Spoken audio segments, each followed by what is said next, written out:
Up here in snowy Oswego on Saturday at one of the premier bowling alleys around. I got to tell you, Lighthouse Lanes. Bob Hofer, of course, is involved with Super Modifieds. He owns this place, and they even got Super Modifieds on the stuff up above the lanes. It's pretty cool to be here, and it's also cool to see Mike McVetta in person. Last few times I've talked to him, we've been on the phone, haven't seen him since, I think, August or something. He is the defending ISMA champion. Also ran USAC Silver Crown and must-see 410 sprints, all on asphalt. How have you been, man? Oh, good. Little cold and snowy now, but you know what? It'll clear up come spring, and we'll be ready to roll. So you drove in from Ohio today? We drove in last night. Okay, how was it? Not too bad. A little sketchy, but it was good. Right. And nice to see less snow here than maybe you saw on your journey. It's kind of weird that way because Oswego's usually known for this. Right, yeah. We actually had more snow in Ohio. I think the snow we're getting today actually hit Ohio yesterday. So. Is that what followed you here? You're responsible. We'll take it back with you when you leave. Yeah. All right, and that way we won't need it. We'll see what we can do. Obviously, a championship season. It must be fun to come into Oswego because you only get here maybe a handful of times a year. Yeah. You know, Oswego hasn't necessarily been that friendly to me. But we just love coming up here. The schedule people came out during the week. Some new dates. Must be excited. Let's talk about some of those new dates right away. One of them is Claremont in New Hampshire. Told me, I can't remember how you phrased it, but you tell me. Yeah, never been to Claremont, but really excited to go back to Lee. That's the one, huh? Okay. Probably one of my favorite tracks in New England that we ran back when we were following the ISMA tour in the mid-2010s. Really one of my favorites up there. Okay. What is it about Lee that we like so much? Oh, it's just plumb wore out. There's not a whole lot of grip up there, so it's a real driver's racetrack. You actually have to conserve tires because it's old, wore out, and no grip, but it's like a cheese grater on the tires. So a lot of strategy goes into that race. You know, you're not the first guy because, you know, the fans might sit there and go, the track's kind of worn out. You have to worry about tires. They might think that might not be as fun. But for an experienced guy like you, that's when racing and managing the race really comes into play. That must be the fun part of it. Yeah, absolutely. So we're looking at a couple of other things that are going on this year. 2 nights, by the way, at Evans Mills. You told me you like having that Friday night. Almost, was it a practice? Is it just a chance to get some notes? Or? Yeah, certainly. You know, we ran Evans Mills last year and had a really good weekend. But, you know, it's always kind of a crapshoot when you go to a new place on, you know, whether you get it right or get it wrong. So, you know, this gives us an opportunity to build on what we had last year and make it a little better for the big Saturday show. Is it about the shortest track on the circuit? Probably. And the current schedule. Okay. What did we like about it? Because I talked to a few guys coming into it, and they're like, gee, is it going to be big enough? You know, there was a lot of questions, really, about how it was going to work out, but I didn't hear anything negative afterwards. What did you like about Evans Mills? You know, it was just a racy little track. You know, some guys were good in the second groove and would run the second groove. Some guys were good in the bottom groove and ran the bottom groove. So it really produced some really good racing. Where you could, if your car wasn't quite right, you could adjust your line and make it better. Okay. And by the way, the John Burr Classic on that weekend, that is going to be the 13th and 14th of September. And yes, they do have a rain date set for the 15th. Added date at the end of the year. This is a non-point race, too. Tell me, you got a lot of good things about Caraway. You've been there before. I have not been to Caraway. Oh, that's another new one. Okay. Yeah, that one's new to me. I've actually never raced south of Ohio. So really?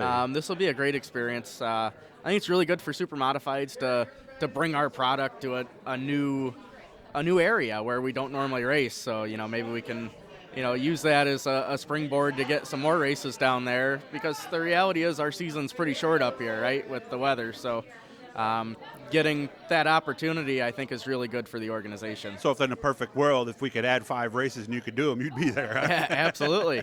The other thing I thought about when I saw this date on the calendar, and by the way, check out ismasupers.com to find out more information. It's in North Carolina. That's stock car country. I could imagine these things are like unicorns in that part of the world, right? Yeah. I think, you know, I think a handful of times we've raced in North Carolina, all before I started in Super Modifieds, and you know, I think it really takes people back, right? Because we end up being, you know, a second or more quicker than, you know, what they think is the fastest thing in the world, right. A tour type modified. So I think we're going to open a lot of eyes with just how quick we are. No, you're right. I hadn't thought of it that way, but yeah, outside of the NASCAR and wheel and mods and stuff like that, this is the closest thing to it. So it must be kind of fun for them to go, wait, what kind of laps are these guys running? Right, exactly. All right. So excited. How do we look at the shop right now? Are we building something new, or what are we doing? We're kind of refreshing what we had. My focus has changed a little bit to my kids started quarter midgets last year, so Go to race next weekend, by the way. yeah, too, we so. do. And I built a quarter midget, the first one for my daughter to debut here in the spring. So, that's the part I love. Yeah. Just like building the super, building this quarter midget, and hopefully we can get it figured out like we did the super. And of course, they're little ketchup and mustard specials too. They are, absolutely. All right, if you search his interviews on my channel here, look at Mike's interviews, and you can find out why they are called the ketchup and mustard special. How old are they, and how are they doing? My daughter is 8, my son is 6. They had a really good first year. I think my daughter won 5, and my son won 2. So, and we only ran maybe a dozen races. So, it's good.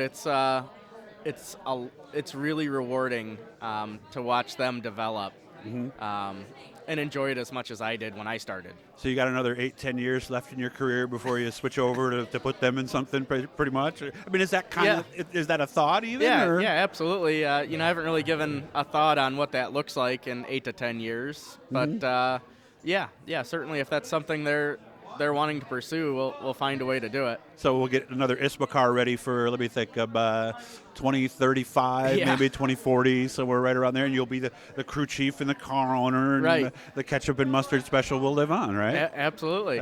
Everything good away from racing, I hope? Oh, yeah. Yeah, absolutely. Work's busy. NASA is crazy busy right now getting ready for all the Artemis work. So. Okay.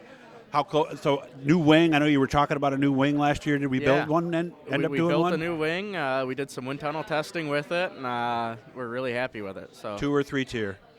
Let's see. Should I answer that or not? Well, I knew you had one of each last year. Yeah. So you can tell me what you want to tell me. How's that? Yeah. It's a 2. It's a 2. Okay. Yeah. What's the advantage? Because it seemed to me 3 would be better, but it also seems like 3 might create a little more drag. Yeah. Is that simple? I'll just say we learned a lot in the tunnel, and shout out to Aerodyne in North Carolina. It's not near as expensive as everybody thinks it is. It was probably cheaper than renting a racetrack for a day and buying a couple sets of tires to do the testing that way. So it was exceptionally beneficial. Is it just like the wind tunnel stuff I see on TV? Basically, they just got the smoke and the fan, and they just watch how it goes over pretty much? No, we didn't do any smoke tests. We just looked at how much downforce was created. Okay, how do you know? The car sits on a load cell. Oh, yeah, that's right. That's a big innovation, too. There's some people locally now that are doing that, too. So make sure to check that out. Again, Lighthouse Lanes, if you've never been here, how do you like the backdrops over the lanes? It's got the super modified up there. It's very cool, right? Absolutely beautiful. You got to get in a couple games while you're here? We might, or we might just get in a couple games here at the lounge. There you go. Good to see you, Mike. And again, hit the likes, turn on the subscription, leave a comment if you'd like. And if you have somebody you'd like us to talk to, or you want to send a message to Mike that I'll get to next time, just let us know. Appreciate you getting a hold of me, man. Enjoy your weekend in Oswego. All right. Thanks a lot, Doug.